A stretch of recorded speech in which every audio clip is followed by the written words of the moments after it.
Dame un pedazo de ese chocolate. Se acabó. Ese era el último. Pero tenía tantas ganas de comerme un chocolate. ¿En serio? ¿En serio? No lo defraudaré, papá. Voy a hacer chocolate casero. ¿Me cree? Solo si lo veo.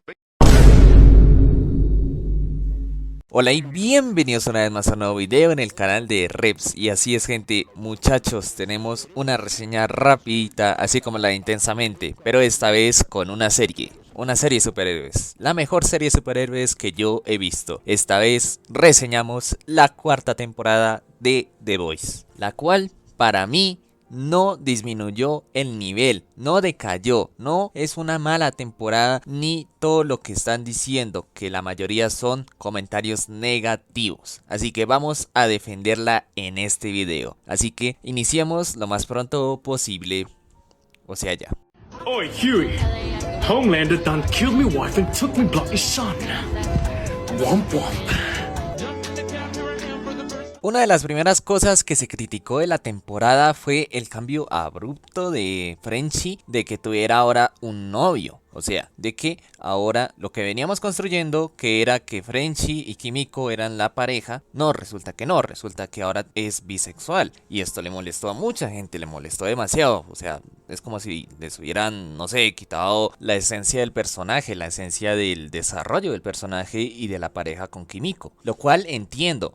Pero a mí no me molesta tanto porque fue para incluir una trama, una subtrama muy buena, que es la de que Frenchie mató a toda la familia de su novio, lo cual estuvo muy bien desarrollado y con alta calidad, no hubo ningún problema en ello, lo cual, bueno, sí se pudo haber hecho tal vez con una novia, de manera en la cual pues no se mantuviera el hecho de que fuera heterosexual y todo eso, pero ¿a quién le importa? O sea, la verdad, ¿a quién le importa? Es una serie que trata muchos temas y demasiados temas de actualidad. Obviamente un personaje tenía que por ahí irse a lo bisexual o gay. Y la verdad, Frenchie era el más posible, porque la verdad, Mother's Milk, heterosexual, Butcher, heterosexual, Hughie, heterosexual, Starlight, heterosexual y Homelander, hasta el momento, heterosexual. O sea, Dios santo, sigue siendo una serie de la cual, bueno, le hace falta eso al haber tocado tantos temas de actualidad. Entonces no es una molestia, no es que se volvieron woke y toda esa mierda, no, es que simplemente fue algo que integraron.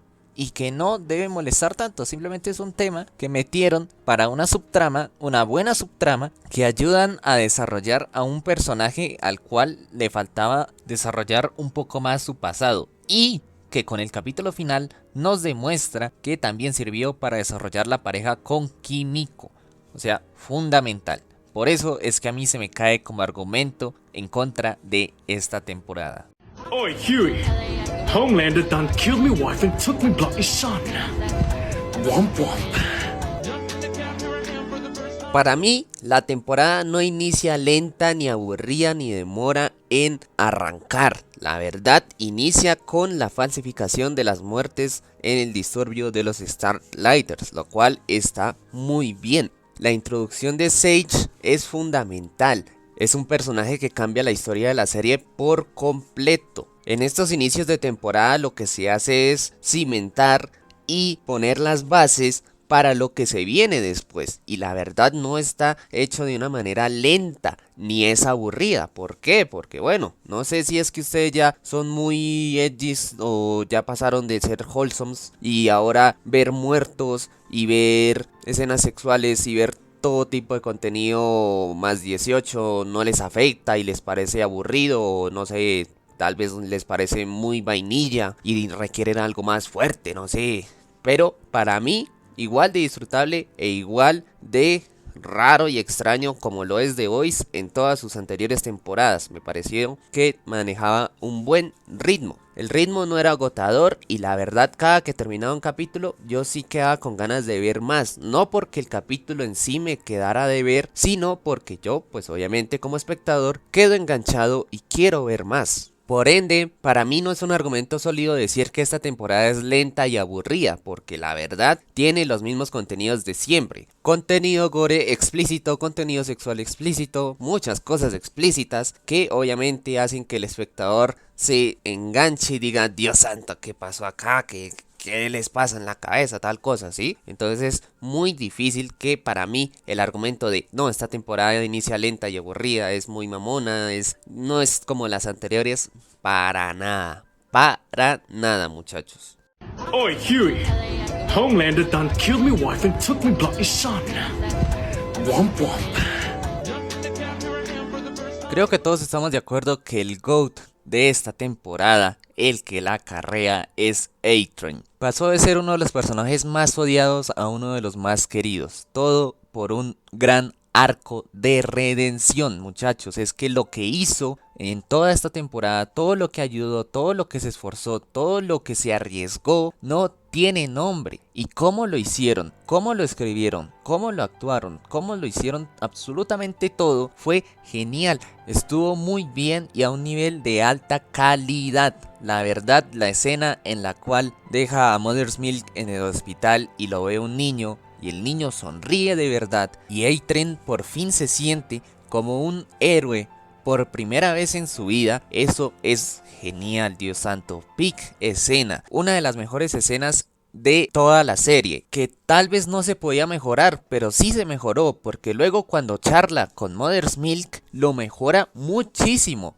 Bueno, más que todo la explica, pero aún así la explica de manera perfecta. Dios santo, A-Train merece mucho más esperar y en la quinta temporada no le aguarde un destino fatal. Y también otra de las cosas que hacen esta temporada muy buena es el desarrollo de Hughie. Es increíble, es genial, todo lo de su madre y su padre está muy bien hecho. De verdad lloré cuando murió su padre, porque es algo muy natural, porque es algo muy triste y se dio muy bien. No fue una muerte sin más, con poca importancia, sino que de verdad es fácilmente una de las más dolorosas de toda la serie. Y la verdad tiene un gran impacto en el protagonista. Quedé muy enamorado de esta temporada con estos dos personajes desarrollados. Además, cuando Hughie perdona a A-Train, es genial. Es algo que de verdad nunca pensábamos que se fuera a dar, pero se dio. Oi, Huey. Homelander done killed me wife and took me bloody son. Womp womp. Y por último, uno de los personajes que también destacó mucho en esta temporada es Butcher y su introspección. La verdad estuvo muy bien hecha, al principio estando con Becca y después mostrándonos que Kessler también estaba en su mente. El verdadero Kessler había muerto y este Kessler era como su diablito malo que le decía lo que de verdad quería él, sus intenciones malas, mientras que Becca eran sus intenciones buenas. Pero poco a poco Becca fue desapareciendo y Kessler estuvo prevaleciendo. Increíble lo que hicieron con Kessler y con Butcher en esta temporada, fue genial. Como la vez en la que se le plantea hacer un genocidio de superhéroes, incluyendo a Kimiko y a Starlight, solo por matar a Homelander, es genial, porque aún quedan esos abismos, quedan esos residuos de ese Billy Butcher carnicero y sediento de venganza que quiere acabar con todos los supers, y la verdad es genial. Espero mucho de este nuevo Butcher, Venom, en la temporada 5. Y eso fue todo, muchachos. La verdad, yo si le tengo que dar una nota a esta temporada le daría un 9 de 10. Pero obviamente esto es una muy buena nota y mantiene el nivel de calidad que nos viene presentando The Boys. Obviamente la mejor temporada es la 3 con un 10 de 10. Fue una temporadaza, ahí sin nada que hacer. Pero eso sí, me parece que este último capítulo de la temporada 4 es el mejor capítulo de todo The Boys, sin dudarlo ni un poco. Un gran final que deja con muchas expectativas hacia el 2026. Así que muchachos, muchas gracias por ver, espero que les haya gustado y DC Marvel, una puta mierda.